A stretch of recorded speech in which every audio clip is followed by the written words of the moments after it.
السلام علیکم ورحمۃ اللہ تعالی وبرکاتہ۔ مرکز اہل سنت جامعہ رضویہ منظر اسلام کے یوٹیوب چینل ہم سبق درس نظامی میں آپ کا خیر مقدم ہے۔ پیارے بچوں، جنہوں نے اب تک ہمارے چینل کو سبسکرائب نہیں کیا ہے وہ ضرور سبسکرائب کر لیں اور بیل آئیکن یعنی گھنٹی بھی بجا دیں تاکہ ہر ویڈیو کی نوٹیفیکیشن اطلاع اپلوڈ کرتے ہی آپ تک پہنچ جائے، اور اپنے ساتھیوں سے بھی شیئر کریں، شیئر کرنا نہ بھولیں تاکہ ان کو بھی فائدہ حاصل کرنے کا موقع ملے، اور بات پسند آئے تو لائک بھی کیا کریں اور اپنے قلبی تأثر کو ضرور کمنٹ کر کے بتائیں۔ چلیے کھولتے ہیں اپنی کتاب مناظرہ رشیدیہ اور پڑھ لیتے ہیں کچھ عبارت۔ بسم اللہ الرحمن الرحیم۔ والحکم الاول یعنی المقتضی اسم الفاعل یسمى ملزوما، والحکم الثانی یعنی المقتضى اسم مفعول يسمى لازما، وقد يكون الاستلزام من الجانبين، فأي يتصور مقتضيا يسمى ملزوما، وأي يتصور مقتضا يسمى لازما، الى آخر العبارہ۔ بچوں، اس سے پہلے سبق میں ہم نے یہ بتایا تھا کہ ملازمہ کسے کہتے ہیں۔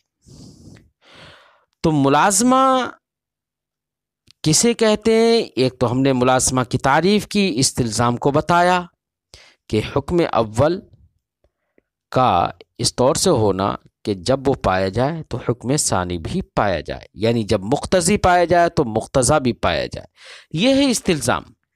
تو جو حکم اول ہے، جو مقتضی ہے، اس کا نام ملزوم رکھتے ہیں بچوں، اور جو مقتضی ہے اس کا نام لازم رکھتے ہیں۔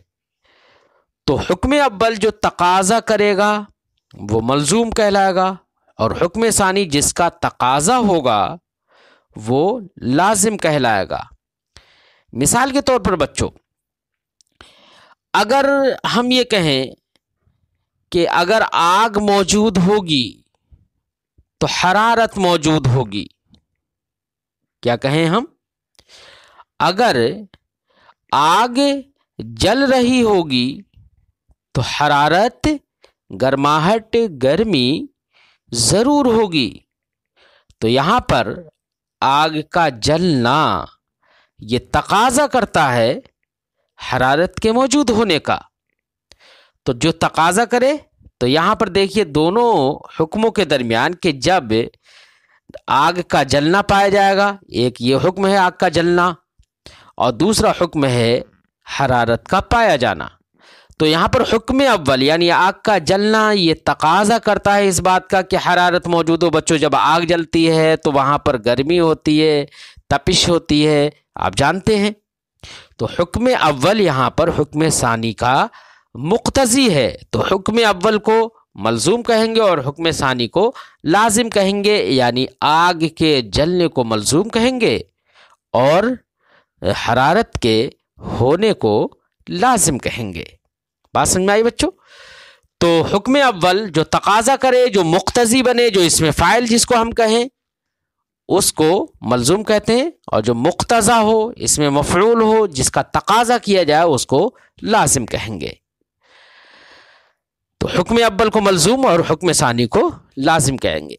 ہاں بچوں، کبھی ایسا بھی ہوتا ہے کہ تلازم جانبین سے ہوتا ہے، یعنی حکم اول بھی حکم ثانی کا تقاضا کرتا ہے، تو ایسی صورت میں حکم اول مقتضی ہو جائے گا اس میں فاعل، اور حکم ثانی مقتضا ہوگا، اور حکم ثانی بھی حکم اول کا تقاضا کرتا ہے، یعنی حکم ثانی مقتضی ہو اور حکم اول مقتضا ہو۔ تو کبھی صورت ایسی ہوتی ہے کہ جانبین سے تقاضا ہوتا ہے، ادھر یہ بھی اس کا تقاضا کرتا ہے، تو اب یہاں پر جانبین سے جب تقاضا ہو تو ایسی صورت میں کس کو ملزوم کہیں گے، کس کو لازم کہیں گے؟ تو فرماتے ہیں کہ دیکھیے جہاں پر جانبین سے تقاضا ہو تو وہاں پر آپ کے تصور کے اوپر ہے، آپ جس کو مقتضی تصور کریں اس کو ملزوم کہیں گے، اور جس کو مقتضا تصور کریں اسے لازم کہیں گے۔ بات سمجھ آئی؟ تو جانبین سے جہاں پر تلازم ہو تو وہاں پر آپ کے تصور پر یہ بات موقوف ہوگی کہ آپ جس کو مقتضی تصور کریں اسے ملزوم کہیں گے، اور جسے مقتضا اس میں مفعول تصور کریں اسے لازم کہیں گے۔ مثال کے طور پر ہم کہیں ان کانت الشمس طالعۃ کان النہار موجودہ، اگر سورج نکلا ہوگا تو دن موجود ہوگا۔ تو بچوں آپ جانتے ہیں سورج کا نکلنا تقاضا کرتا ہے دن کے موجود ہونے کا، تو یہاں پر حکم اول یعنی سورج کا نکلنا یہ مقتضی ہے، اور دن کا موجود ہونا اس کے لیے مقتضا ہے۔ تو یہاں پر حکم اول مقتضی یعنی طلوع شمس کو ہم ملزوم قرار دیں گے، اور وجود نہار کو لازم۔ اور اسی کے ساتھ ساتھ ہم یہ اگر کہیں ان کان النہار موجودا کانت الشمس طالعۃ، اگر دن موجود ہوگا تو سورج نکلا ہوا ہوگا، تو یہاں پر وجود نہار یہ بھی تقاضا کر رہا ہے کس کا؟ طلوع شمس کا۔ تو یہاں پر اب وجود نہار تقاضا کر رہا ہے طلوع شمس کا، تو یہاں وجود نہار کو مقتضی تصور کریں گے تو ہم اس کو ملزوم کہیں گے، اور وجود شمس کو طلوع شمس کو مقتضا تصور کریں گے جب ہم، تو اس کو ہم لازم کہیں گے۔ لہذا وجود نہار اور طلوع شمس ایک دوسرے کے مقتضی ہے۔ طلوع شمس تقاضا کرتا ہے وجود نہار کا، وجود نہار تقاضا کرتا ہے طلوع شمس کا، دونوں ایک دوسرے کے لیے مقتضی ہیں، تو جس کو مقتضی ہم تصور کریں گے اس کو ہم ملزوم کہہ دیں گے، اور جس کو مقتضا تصور کریں گے اس کو ہم لازم کہیں گے۔ تو کبھی کبھی تلازم جانبین سے ہوتا ہے، تو اسی کو صاحب کتاب فرماتے ہیں، خلاصہ ذہن میں آ گیا ہوگا بچوں، ترجمہ کرتے ہیں۔ فرماتے ہیں الحکم والحکم الاول، پہلا والا حکم یعنی مقتضی جس کو ہم اس میں فاعل کہیں یسمى ملزومہ، اس کا نام ملزوم ہوتا ہے۔ والحکم الثانی یعنی المقتضی اسم مفعول، یعنی مقتضی جو کہ اسم مفعول ہے یسمى لازمہ، اس کا نام لازم ہے۔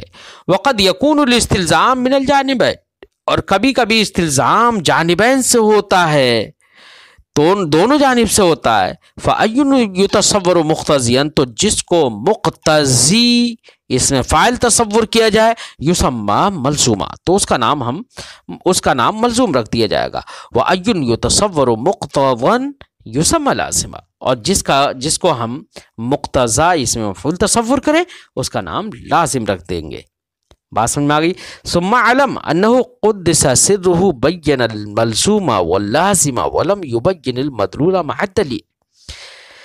یہاں سے صاحب شرح آنے والی مصنف کی جو عبارت ہے یعنی من کی تعریف، مصنف نے آگے من کی تعریف کی ہے طلب الدلیل علی مقدمۃ معینہ سے، تو یہ جو متن کی آنے والی جو عبارت ہے اس کا ماقبل سے ربط بیان کر رہے ہیں صاحب شرح، اور ربط کے ساتھ ساتھ ایک اعتراض کا جواب بھی دے رہے ہیں۔ ربط تو اس طرح سے ہے بچوں کہ ماقبل میں مصنف علیہ رحمت والرضوان نے لازم اور ملزوم کو بیان کیا۔ کیا کیا؟ لازم اور ملزوم کو۔ تو اور ماقبل میں دلیل بھی ذکر کی تھی، دلیل کی تعریف ہے، اور دلیل میں ہی کبھی کبھی تلازم ہوتا ہے، یہ تو ذکر کیا تھا۔ تو دلیل کے بعد یہاں پر منع کی تعریف کو ذکر کر دینا ہے، یا دلیل کے بعد ملازمہ کو بیان کیا۔ کبھی ملازمہ پر چونکہ منع وارد ہوتی ہے نا، اس لیے مصنف نے ملازمہ کے بعد منع کی تعریف کو ذکر کر دیا، کیونکہ عام طور سے ملازمہ پر منع وارد ہوتی ہے، اس لیے منع کی تعریف کو ملازمہ کی تعریف کے فوراً بعد مصنف نے ذکر کر دیا۔ تو یہ تو ہو گیا ماقبل سے آنے والی عبارت کا ربط۔ اور ایک اعتراض کا جواب بھی ہے کہ مصنف نے جب ماقبل میں دلیل کا ذکر کیا تو مدلول کا ذکر نہیں کیا وہاں پر، جبکہ دلیل ملزوم ہوتی ہے اور اس دلیل کا مدلول لازم ہوتا ہے، تو مصنف نے وہاں پر صرف دلیل کا ذکر کیا، مدلول کا ذکر نہیں کیا۔ لیکن جب ملازمہ ذکر کیا تو ایسی صورت میں مصنف نے ملزوم کا بھی ذکر کیا اور لازم کا بھی ذکر کیا۔ تو یہاں پر ملزوم و لازم دونوں کا ذکر کیا، یعنی ملزوم کے ذکر کے ساتھ ساتھ لازم کا بھی ذکر کیا، جبکہ جب دلیل کو ذکر کیا تھا تو وہاں پر دلیل کے ذکر کے ساتھ ساتھ مدلول کا ذکر نہیں کیا، جبکہ دلیل ملزوم ہوتی ہے اور اس کا جو مدلول ہے وہ اس کے لیے لازم ہوتا ہے، تو وہاں پر لازم کا ذکر نہیں کیا، یہاں پر ملزوم کے ساتھ ساتھ اس کے لازم کا ذکر کر دیا ملازمہ میں۔ یہ کیوں کیا؟ تو اس کا جواب یہ دیا جائے گا بچوں کہ تلازم کی صورت میں جیسے کہ من اصل ملازمہ پر وارد ہوتی ہے، ویسے ہی لازم پر بھی جاری ہوتی ہے، یعنی من وارد ہوتی ہے۔ تو جیسے ملازمہ پر وارد ہوتی ہے ویسے ہی لازم پر بھی من وارد ہوتی ہے، اور لازم پر بات وارد ہونے کا مطلب یہ ہے کہ بطلان لازم دکھایا جاتا ہے من کے ذریعے سے۔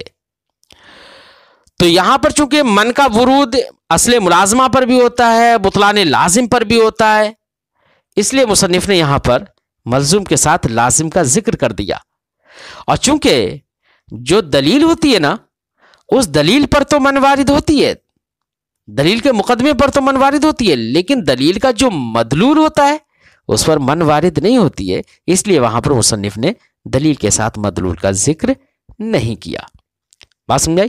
تو اس اعتراض کا جواب ہے آنے صاحب شرح کی یہ عبارت، اور مصنف کے آنے والی عبارت من کی جو تعریف ہے اس کا ما قبل سے ربط بھی ہے۔ فرماتے ہیں ثم علم، پھر آپ جان لیجئے انہ قدس سرہ بین الملزوم واللازم، مصنف قدس سرہ نے ملزوم اور لازم دونوں کو بیان کیا۔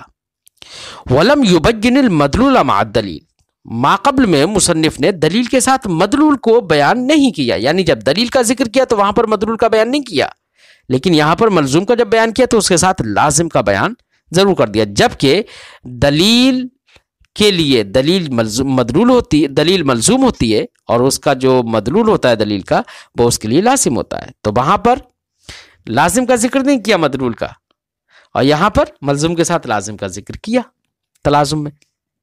کیوں ایسا کیوں کیا؟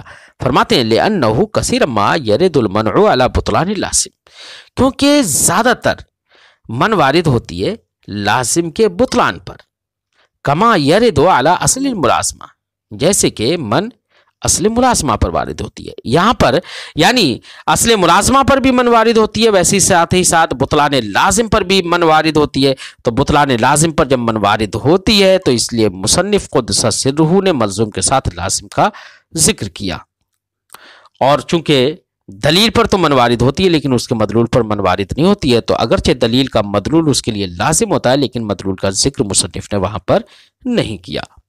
وَلِهَذَا أَرْضَفَ تَعْرِيفَهَا بِتَعْرِيفِ الْمَنْ، اور اسی وجہ سے کہ لازم پر بھی من وارد ہوتی ہے، ملازمہ پر من وارد ہوتی ہے، اسی لیے ملازمہ کے بیان کے بعد مصنف علیہ رحمۃ والرضوان من کی تعریف کو فوراً لے کر آ گئے۔ فرماتے ہیں وَلِهَذَا أَرْضَفَ تَعْرِيفَهَا، اس لیے مصنف من کی تعریف کو لے کر آ گئے، أَرْضَفَ تَعْرِيفَهَا، ملازمہ کی تعریف کے بعد مصنف من کی تعریف کو لے کر آ گئے۔ وقال، اور کہا المنع طلب الدلیل علی مقدمۃ معینہ، من کسے کہتے ہیں؟ تو منع کی تعریف ذکر کرتے ہیں صاحب متن صاحب شریفیہ، فرماتے ہیں من کہتے ہیں طلب الدلیل علی مقدمۃ معینہ۔ پیارے بچوں، ہمارے لفظوں میں من آپ سمجھیے، منع کا لغوی معنی ہوتا ہے روکنا، منع یمنع منعا، روکنا۔ اصطلاح مناظرہ میں منع کہتے ہیں دعویٰ کی جو دلیل ہوتی ہے، کوئی بھی مدعی دعویٰ کرے اور دعویٰ کرنے کے بعد اس کی دلیل دے، تو اس دلیل کے کسی، تو ظاہر بات ہے دلیل تو دو مقدموں سے مرکب ہوتی ہے، مقدمہ اولا کو صغرا کہتے ہیں اور مقدمہ ثانیہ کو کبرا کہتے ہیں۔ تو دلیل چونکہ دو مقدموں سے مرکب ہوتی ہے تو اس کے کسی ایک مقدمے کو خاص کر کے کہ یہ والا مقدمہ یعنی صغرا، یہ والا مقدمہ یعنی کبرا، کسی ایک خاص مقدمے کو ذکر کر کے اور سائل کہے مجھے یہ والا مقدمہ تسلیم نہیں ہے، تو تسلیم نہ ہونے کا مطلب کیا ہوتا ہے بچوں؟ کہ ہمیں ہمارے نزدیک یہ مقدمہ محل خفا میں ہے، یا یہ مقدمہ ہمارے نزدیک ثابت نہیں ہے، اس کو ثابت کرنے کے لیے دلیل دو، یہ مطلب ہوتا ہے سائل کا۔ تو من وارد کرنے کا مطلب ہوتا ہے کہ اس مقدمہ معینہ کے ثبوت پر دلیل دو، یعنی سائل مطالبہ دلیل کرتا ہے۔ تو من کسے کہیں گے؟ کہ دعوے کی دلیل جو مستدل نے پیش کی ہے، اس دلیل کے کسی مقدمہ معینہ پر دلیل طلب کرنا، اس کے ثبوت پر دلیل طلب کرنا، یہ کہلاتا ہے من۔ اسی کو مناقضہ بھی کہتے ہیں، اسی کا نام نقض تفصیلی بھی ہے۔ تو تین نام ہے، ایک من، ایک مناقضہ اور ایک نقض تفصیلی۔ اس کو من کہتے ہیں بچوں، بات سمجھ میں آ گئی؟ فرماتے ہیں وقال، اور مصنف نے کہا المنع طلب الدلیل علی مقدمۃ معینہ، دلیل طلب کرنا، یعنی جو سائل ہے، مد مقابل ہے، وہ دلیل طلب کرے گا، مطالبہ کرے گا دلیل کا، علی مقدمۃ معینہ، مدعی کی دلیل کے مقدمے معینہ پر۔ یہ ہم نے خلاصہ بیان کر دیا ہے، اور ہمارے لفظوں سے کچھ اعتراض بھی ختم ہو جائیں گے۔ وَيُسَمَّ ذَلِكَ طلب، اسی دلیل کے طلب کرنے کو مناقضہ نام رکھتے ہیں، وَنَقْضٌ تفصیلیہ، اور نقض تفصیلی اس کا نام رکھتے ہیں۔ یعنی تین نام ہے، ایک من ہے، یعنی طلب الدلیل علی مقدمۃ معینہ کے تین نام ہوگا، ایک من، ایک مناقضہ اور ایک نقض تفصیلی۔ کما یسمى منعا، جس طریقے سے اس کا نام من رکھا جاتا ہے، ویسے اس کا نام مناقضہ اور نقض تفصیلی بھی رکھا جاتا ہے۔ ترک اضافة المقدمة الى ضمیر الدلیل لأنه يوهم ظاهره ان المطلوب طلب الدلیل على مقدمة ذلك الدلیل المطلوب وليس الامر كذلك۔ یہاں پر صاحب شرح ایک اعتراض کا دفاع کر رہے ہیں۔ کوئی اعتراض یہ کر سکتا ہے کہ صاحب آداب عزدیہ نے من کی جب تعریف ذکر کی تو من کی تعریف میں انہوں نے مقدمہ کی اضافت دلیل کی جانب کی ہے، اور انہوں نے کہا ہے طلب الدلیل علی مقدمتہ المعینہ، یہ انہوں نے کہا ہے۔ تو مقدمہ کی اضافت ضمیر کی جانب کی، جو ضمیر لوٹ رہی ہے دلیل کی جانب، یعنی من کہتے ہیں دلیل طلب کرنا دلیل کے مقدمہ معینہ پر، علی مقدمتہ المعینہ، دلیل کے مقدمہ معینہ پر دلیل طلب کرنا، یہ من ہے۔ اب بچوں کوئی اعتراض یہ کر سکتا ہے کہ صاحب آداب عزدیہ نے مقدمہ کی اضافت ضمیر کی طرف کی ہے، جو ضمیر دلیل کی طرف لوٹ رہی ہے۔ مصنف علیہ رحمت و رضوان نے یہاں پر دلیل کی ضمیر کی طرف مقدمے کی اضافت کو چھوڑ دیا ہے، اور وہ اضافت نہیں کی ہے۔ مصنف نے علی مقدمۃ المعینہ نہیں کہا، بلکہ کہا علی مقدمۃ معینۃ۔ یہ مصنف نے کیوں کیا؟ اعتراض یہ ہے۔ صاحب شرح اس کا جواب دیتے ہیں۔ جواب کا خلاصہ یہ ہے بچوں کہ صاحب آداب عزدیہ نے جو مقدمہ کی اضافت ضمیر دلیل کی جانب کی ہے، اس سے اس ظاہری عبارت سے، اس عبارت کے ظاہر سے ایک وہم ہوتا ہے۔ وہم یہ ہوگا کہ اب ہم پہلے عبارت اس کی بنا دیں، ان کے بقول عبارت ہوگی المنع طلب الدلیل علی مقدمتہ المعینہ۔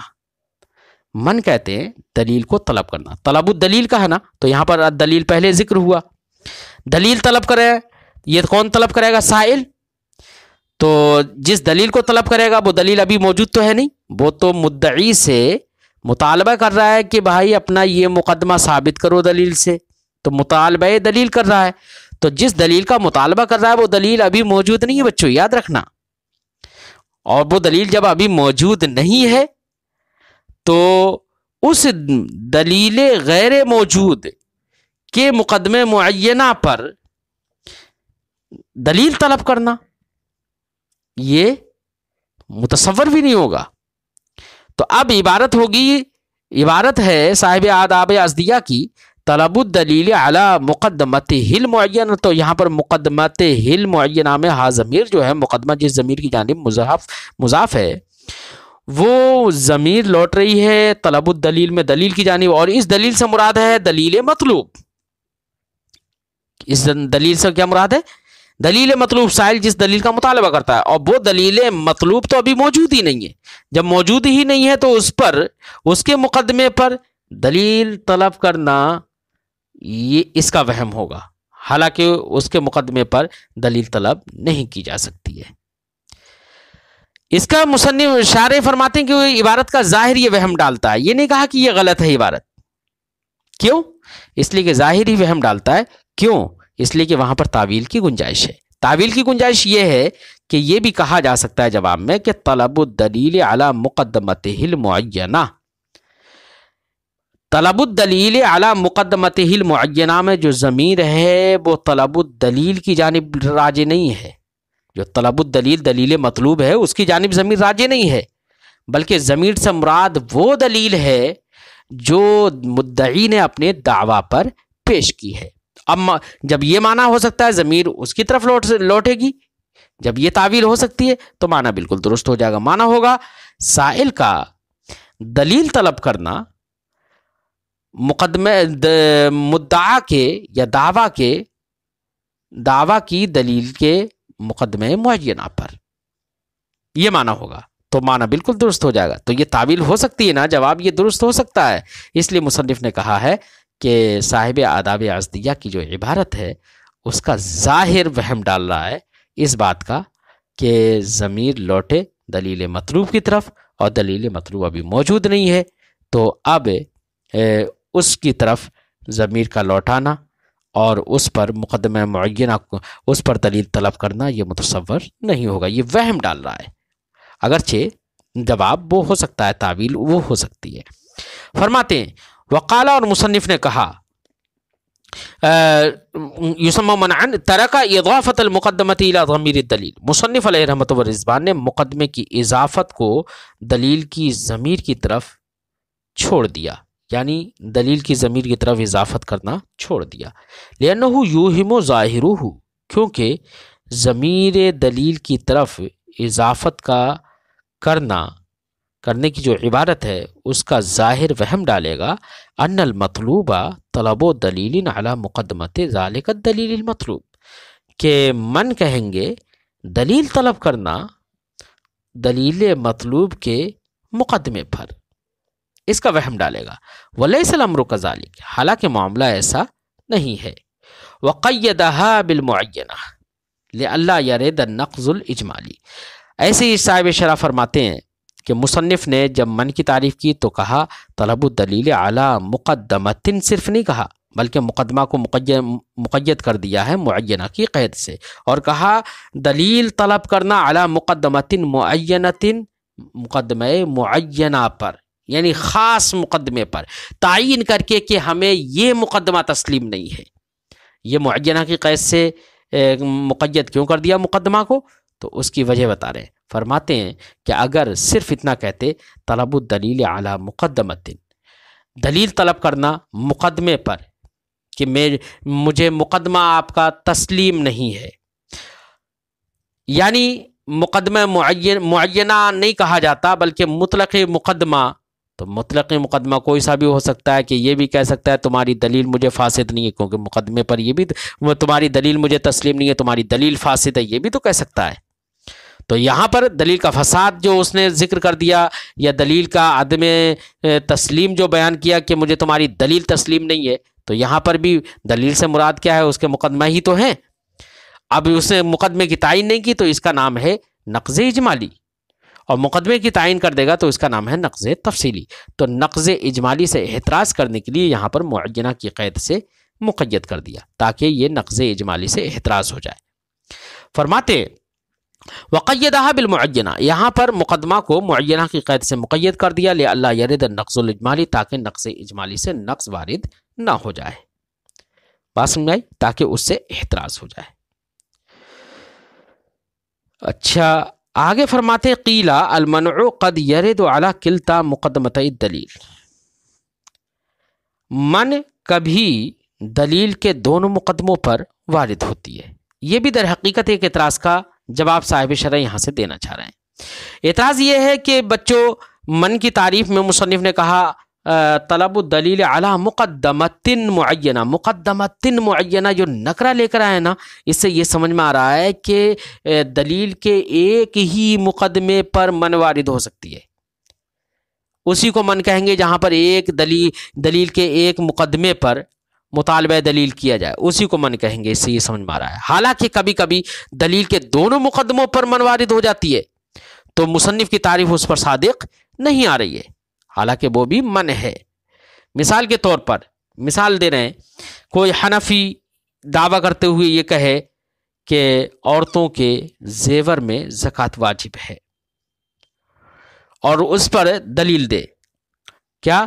اس لیے کہ عورتوں کے زیور کو وجوب زکوٰۃ کی والی جو نص ہے وہ عورتوں کے زیور کو شامل ہے، اور جس کو وجوب زکوٰۃ کے والی نص شامل ہو اس میں زکوٰۃ واجب ہوگی، اس لیے عورتوں کے زیورات میں زکوٰۃ واجب ہوگی۔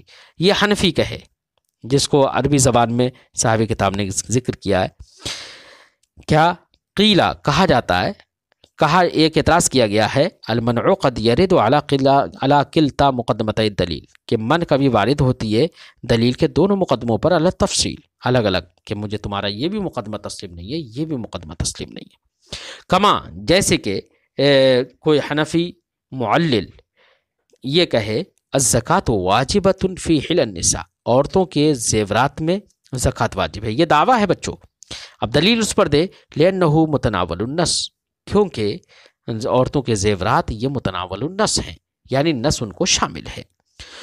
اور وہ نص ہے کون سی؟ وہو قولہ علیہ السلام، یہ دیکھو اس صغرا ہو گیا ہے، لأنہ متناول النص، وہ نص بیچ میں بیان کر دی صاحب شرح نے، وہو قولہ علیہ السلام، وہ نبی کریم صلی اللہ علیہ وسلم کا یہ فرمان، ادو زکاۃ اموالکم، تم اپنے مالوں کی زکوٰۃ کو ادا کرو۔ تو اموال کہا ہے، تو اموال میں مال میں تو عورتوں کے زیورات بھی داخل ہے، تو یہ سرکار کا یہ فرمان عورتوں کی زیورات کو شامل ہے۔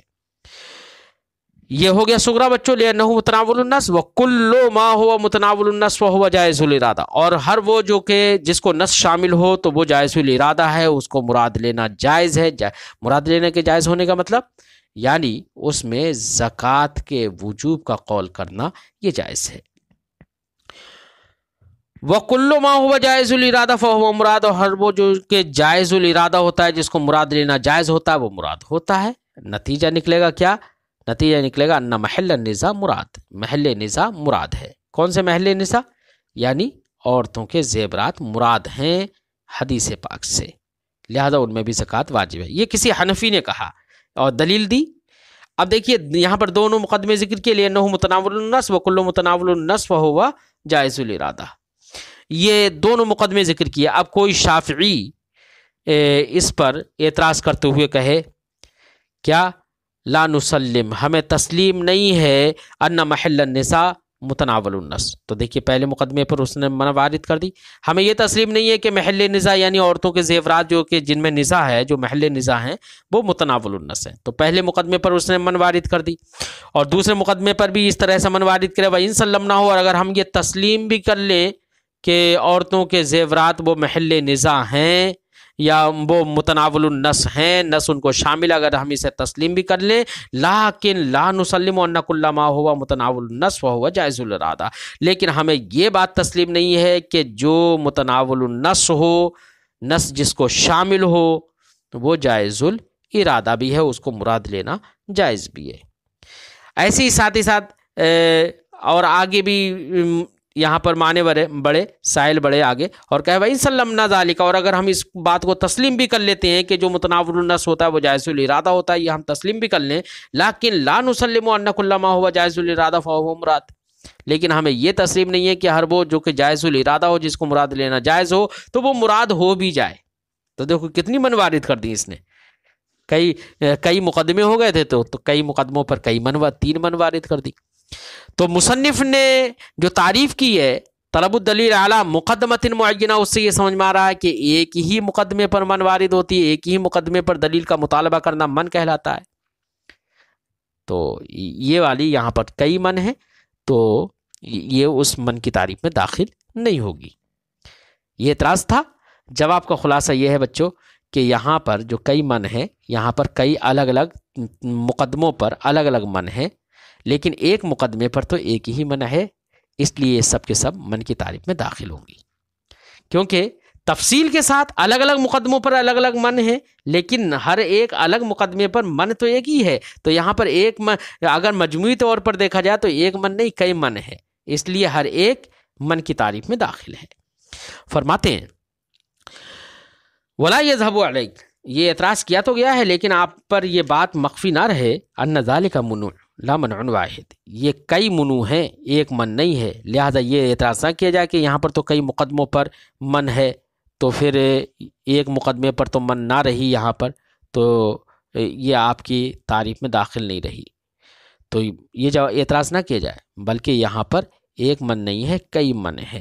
فالحق ما ذکرہ قدس سرہ، تو حق بات وہی ہے جس کو مصنف قدس سرہ نے ذکر کیا ہے کہ طلب الدلیل علی مقدمۃ معینہ، کہ مقدمہ دلیل کے مقدمہ معینہ پر دلیل کا مطالبہ کرنا، دعوے کی دلیل کے مقدمہ معینہ پر دلیل کا مطالبہ کرنا، یہی حق ہے.